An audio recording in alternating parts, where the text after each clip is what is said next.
lupa, pagbaba sa lupa, una mukha, diak ang bunganga.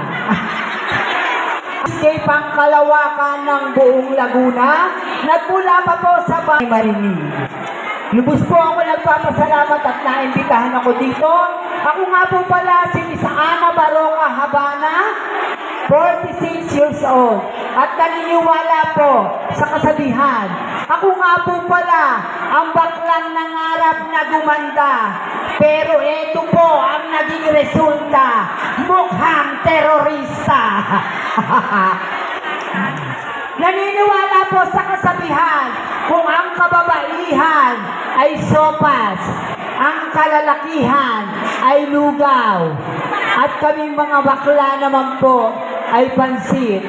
Pwes, ang mga tomboy, ang magsisilbi naman pong mami, mami minger.